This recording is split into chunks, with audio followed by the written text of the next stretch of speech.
Hey everybody, I just out here moving some cows today. I had a little project that I started last week and got it finished, and I've kind of done my first little leg of it, but I built a kind of a temporary divider in my pasture out of a poly wire, and going to try and better utilize my grass this year. I've always wanted to do it and never had the time, and this year I've got the time, and so I just did it. First I put them in the first half Sunday, and they've been in there for 3 days, and then I moved the wire today and just moved them over here to the second side. So anyway, let me get this tractor put up and I will get out and show you what I did. And anybody with any suggestions or improvements, let me know, and we'll see what we can do. But appreciate you coming along.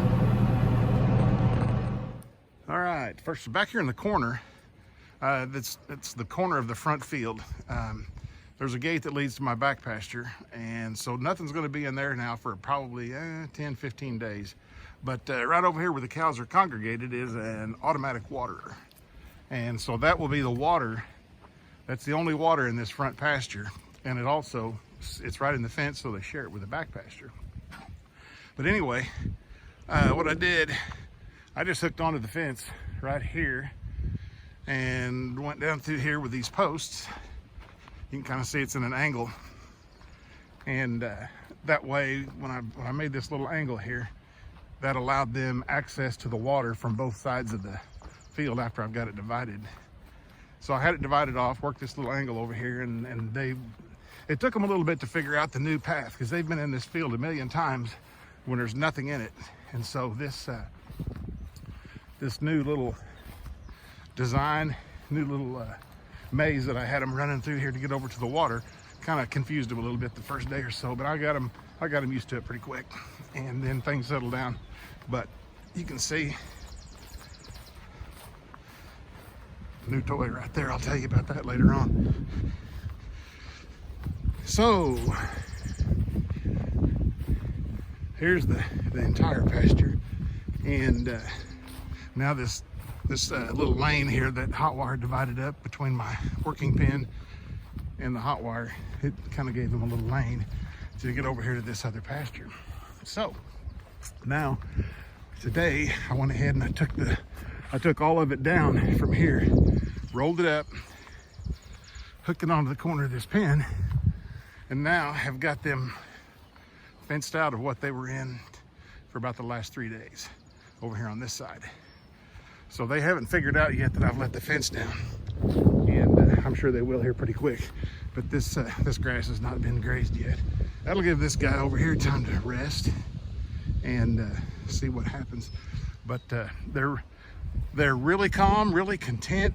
You can tell that they're really enjoying this new grass. I am too, man. I was really tired of feeding hay this winter. But that's kind of what my plan is, and it's working pretty good. You can tell they're dang sure not hungry, because they're not trying to get over here to the new area. They're just kind of goofing around back here. Fed them a little bit of grain to lure them into that corner while I did this. But anyway.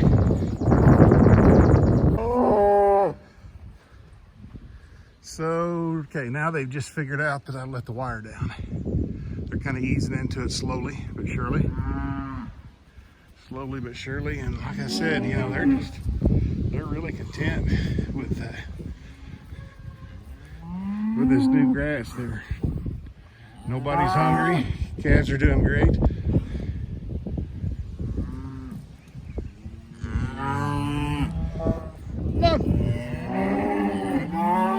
Come on. Come on. That's our language. Everybody's got their own little thing, but they respond to that pretty good. Come on.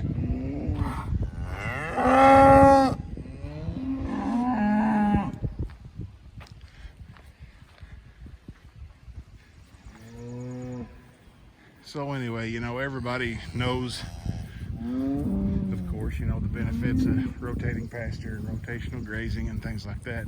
And, you know, I've known it for a long time. It's just one of those things that, you know, with a job that was a lot more than an 8-to-5 job and a lot of weekends also, it was just hard to do.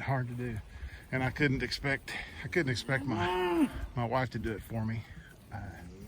But anyway, that's kind of what I've started on this year. Got a little more time. I'm able to be here all the time and take care of things, and it's working out pretty good so far. Kind of proud of it. I'm proud of it as long as it's working. Excuse me. If it's not working, of course I wouldn't be making my video, but they like it. Where they're headed to right now, there's a spot on the top of this hill where the former landowner, I think, had probably put some sort of maybe a mineral lick or some kind of a salt lick or a salt feeder or something there, because there's always been sort of a hole, and that hole holds water. And I'm telling you, every time these cows are in that pasture, they are absolutely obsessed with this little hole of water. They stand around it. It's not 6 inches deep. It'll hold rain as long as it's rained, but you can see they're running to it, and it's dirty water. It's I just think I don't know. I think there might have been a salt lick or something there prior to me, but they love it. They stand around it. They don't. I mean, it can't. It's not even hardly ankle deep on them when they get in it. But they just love to hang around that little hunk of water, and they drink it sometimes, but most of the time they don't. They do their drinking out of the automatic waters back here. But it amazes me that the attraction from this. It's 15 feet across and about 6 inches deep, only because they've trampled it and trampled it and trampled it, and it just kind of amazes me how much they like it, and it entertains them. In fact, the other day when I put them into the other side first and they stepped over the fence, that's the first place they went, was the old water hole thing. So anyway, it amazes me. But grass is coming on. It's cold today, really. It's cold for May. I put, let's see, Monday we had bad storms here, and that kind of messed things up a little bit. But a lot of tornado activity and trees down, limbs down. There's a lot of people around here without power, and we were really lucky. We were only out of power for about 2 hours. So things worked out good for us. And after the storm came through Tuesday, it was super windy. It was so windy yesterday, it was terrible to.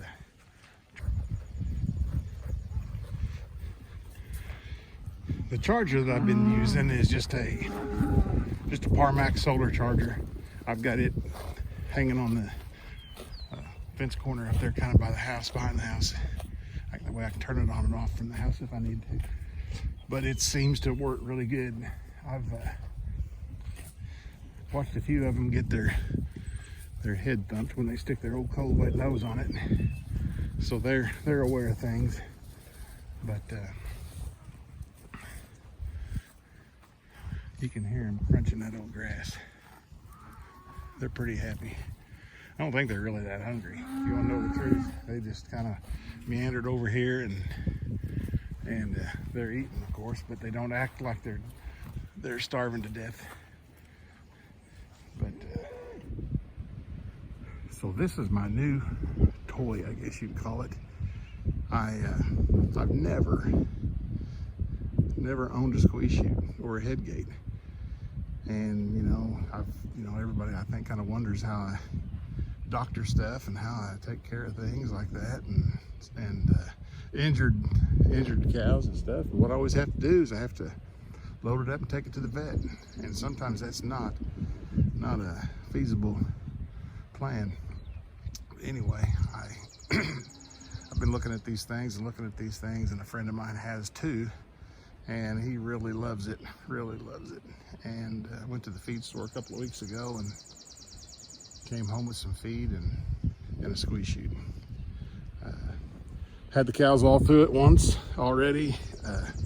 Thing I like about it is it's pretty much just a one-man deal. You know, my wife was on the horse running them into the lane, and one of my sons was in the lane running me 2 or 3 cows at a time, and I ran the chute and put the tags in and wormed them and did what I needed to do. And it was a one-man operation on this. You know, I stood over here to the side and took care of everything. I love this. I love this head catch. Man, it stabilizes them to where you can do about anything you need to do to them on the front end. It is great. It's wide enough if you need to use it to load. You can just open up that gate. I think it opens about 30 inches wide. Open that gate, back your trailer up here, and just run them up in the trailer. I highly recommend it. It is heavy, heavy, heavy. Good, nice square tubing. It's got a vet entrance right there at the back. You can come to it from either side. You can open both sides. You can squeeze it down to you know, a brand new calf if you have to. As far as that, your big old fat herd bull will fit in there also. You can run the gate at the back from the same position. You can open in the front from the same position. You can squeeze it. It is everything I've ever needed and wanted in a squeeze chute, and I finally got one, and I'm really excited. Kind of looking for reasons to run them through it just so I can use it. But now I had a few cows missing tags, and they've been missing tags for quite a while, and I was just kind of waiting around till I could get enough to make it feasible to take it over to excuse me, feasible to take them over to a friend's house.